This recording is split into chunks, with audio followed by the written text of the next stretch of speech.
The lighting is just changing throughout the video. Sorry about it, guys.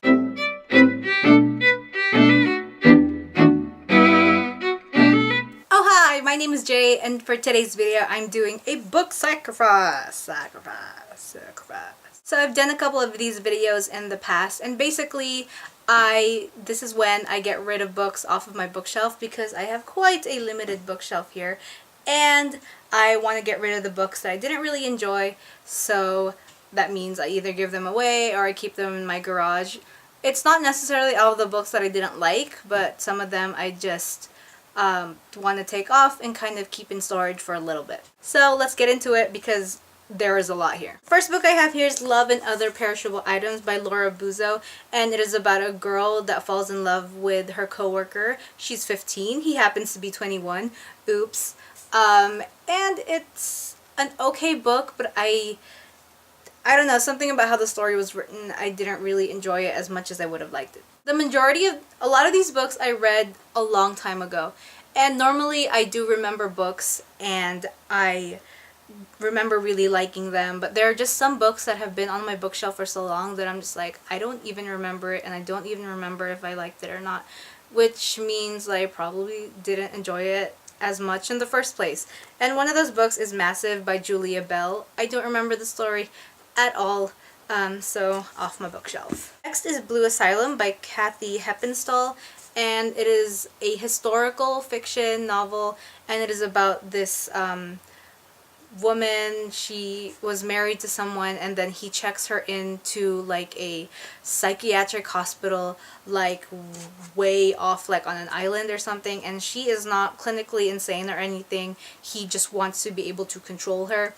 And I did like the concept of this book, but the way that it was written, I didn't really like it. There was a lot of telling instead of, you know, showing us what happened. It was just like, this and this happened, and then this and this happened, instead of really diving into a lot of the scenes. So, unfortunately, this fell flat. Next is Still Alice by Lisa Genova, and a part of me really thinks that I should have really liked this novel, but I didn't really like it until the end, and to be honest, it was kind of boring.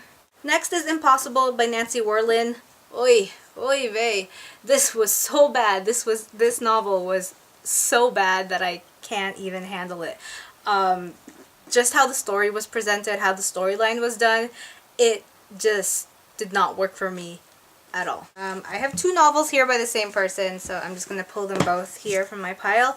The Consequence of Loving Dalton and Colton, and The Wager, both by Rachel Van Dyken. Very slapstick romantic comedy style. If you are interested in those kinds of books, you can check her out. I think her writing is fine, but how she presents her stories are definitely not for me. Next, I have The Promise of Stardust by Priscilla Sibley. No. It is about this husband and his wife gets into a car accident, and she is in a coma and they can't pull her out of it, and just as they are about to pull her out of it, they find out that she is pregnant, and it becomes this whole legal battle over like if he wants to continue and someone else doesn't want him to continue her on life support and stuff like that. I think that the story is fine, like the premise of the story, but just how it's written, it doesn't feel like there is a connection, like a personal connection to it. I just feel that it is very like clinical and hospitally, if that makes sense at all. It doesn't, but it just didn't work out for me. Next I have Before I Wake by C.L. Taylor. I wish I could tell you more about this, but I don't remember what happened. I do remember that it is a thriller. I remember liking it, so I might keep this book in storage and then just read it if I ever have the chance to. Next, I have Shiver by Karen Robards, which is another thriller. I didn't like this. Next, I have The Time Traveler's Wife by Audrey Niffenegger. I did watch the movie and I thought that the book was a lot better, but it's still super complicated, so. The Devil Wears Prada by Lauren Weisberger.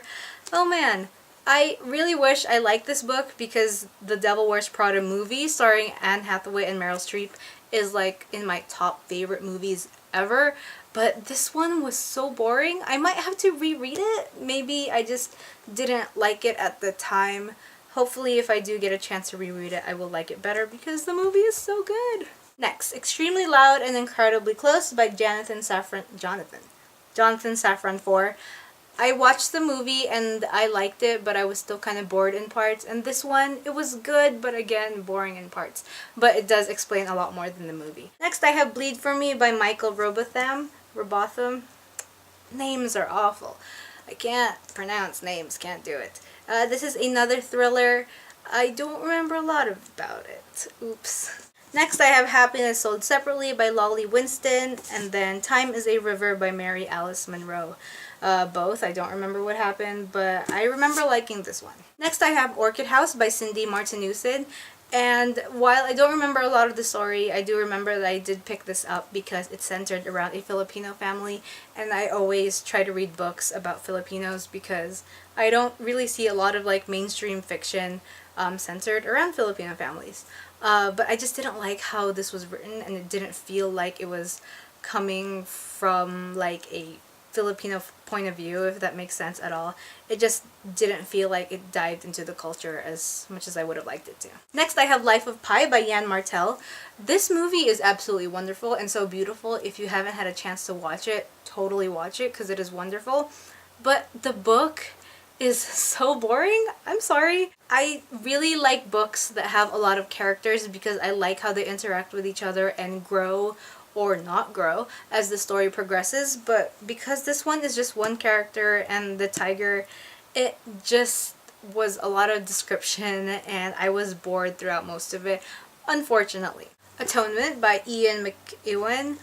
Holy, this was also hard to get through. This is like a war novel and parts of it are told like in the war and then some of them not in the war. I am not a huge fan of war novels. I kind of find them boring. So during those parts, it took me a while to read. It just was not fun. If you watched the movie, please let me know because I've never watched the movie. Tell me if it's good. Next, I have Jacqueline Mitchard's The Breakdown Lane. I do remember liking this at the time, so I may have to reread this soon. Next, I have two new adult books. Whoa. By Naira Dawn. This one's Facade. And then I have Cora Carmack's Keeping Her. This one is a novella that pairs along with Losing It. This novella wasn't that good, and I kind of wish that I didn't read it because it just was not good. Like, the story was not something that I wanted. So, or it didn't progress the way that I wanted it to. And then Naira Dawn's Facade, just the story wasn't that good in comparison to the other new adult books that I read. Next, I have David Class by Dark Angel, and I feel like I read this in middle school and high school, and I really liked it, and I liked the ending a lot, but I just didn't really feel that it fit in my bookshelf at this time, but I would definitely be keeping this. Next, I have Jellicoe Road by Melina Marchetta, and I picked this up because the cover was really pretty. Oops. But the way that the story was told, I was confused throughout most of it, and I don't like feeling confused while I'm reading a book because I'm just like, huh, what's going on? I don't understand, but I'm just reading it just to read it. So unfortunately, this one just fell flat. Next, I have Family Tree by Barbara Delinsky, and this book is actually super interesting. It's about this like white couple, and they have this baby who is black, and like one side of the family is kind of racist. And it just involves, like, it turns into like this whole battle because they're like, you totally cheated, and she's like, I didn't cheat. It's quite an interesting book, but it doesn't fit in my bookshelf right now, but I will definitely be keeping this and rereading it. And then next I have Collateral by Ellen Hopkins. This is the first Ellen Hopkins book I've read. I stay away from anything that is poetry related because my mind can't comprehend poetry and I get freaked out, so I've never read any of her books, but because this involved like a romance, I wanted to pick it up and kind of try to get myself into it. While I thought it was interesting, I don't think that I would read books like this for quite some time. Next, I have Keeper of Light and Dust by Natasha Mostert. This book also really confused me. I read this a while ago, so I may have to reread it, but not something that I want to keep. Next, I have Luann Rice's Little Knight. Ugh, this book was also really not good. The premise was great, but I didn't like how the characters interacted. It just didn't work out for me. Ugh. Oh my god, this book. I have Natasha Preston's The Cellar. Don't read it. Sorry. I'm so sorry I don't know if the author will ever watch this, but like, I'm so sorry. This book is just so not good. And it's not about like the plot line or like the premise of the story, because that was the whole reason why I bought it, because I was like, ooh, this sounds interesting. It's about this guy who kidnaps these girls and keeps them in his cellar to make a family for himself, and he calls them his flowers. And I thought that was really interesting, but the way that the author writes is just not good. I'm sorry. It's very simplistic. There's not a lot of description and not a lot of character growth, and there are so many holes in just how she writes, and I feel like it's way too simplistic for something that has been published. Next I have Blood and Chocolate by Annette Curtis Klaus. This would have been really wonderful in the time that I was reading a lot of supernatural stuff. It is a werewolf story, but it's just not good. The characters are not developed well. The romances like don't feel right. I don't feel a connection between any of the characters, and I don't really care for any of the characters. And that's the most important thing when you're writing a book and you're reading and you want to connect with the characters. And unfortunately that didn't happen. And also this one, Trill by Amanda Hawking. Oy, this one was also really hard to get through. I didn't really enjoy it that much. Next I have A Mere Interlude by Thomas Hardy, and I think there were 3 short stories in here. I only liked the last one, unfortunately. Next I have 2 books. I have Iona and... oh, I think this is the first book. Eon and Iona by Alison Goodman. Right, sequel. Yes, this is the sequel and this is the first book. I wanted to read like a dragon book because I've never read like any books involving dragons, and my friend recommended this to me, but I didn't really enjoy it that much, unfortunately. I'm sorry. Hi. Next I have Love Walked In by Marissa de los Santos. This book, I bought it because again the cover was really pretty, but the storyline fell flat and I didn't really enjoy it. And the last book, I think I've already talked about this in the past video, Ender's Game by Orson Scott Card. It's one of those books that everyone talks about and everyone really likes, but I don't understand the hype of it, and I felt like an idiot reading it because I'm like, I don't get this at all. So unfortunately... oh man, so that's it. That's a lot of books. That's too much to get rid of. I got rid of so many books that I have like 3 little cubbies like available for me to fill up, which is great because I want to fill the shelf with a bunch of books that I really love. If you have read any of these books and you have any opinions about it that differ from mine, please let me know. I'd love to engage in discussion with you. And yeah, that's it for today's video. Thank you all so much for watching, and I will see you next time with a brand new video. Goodbye!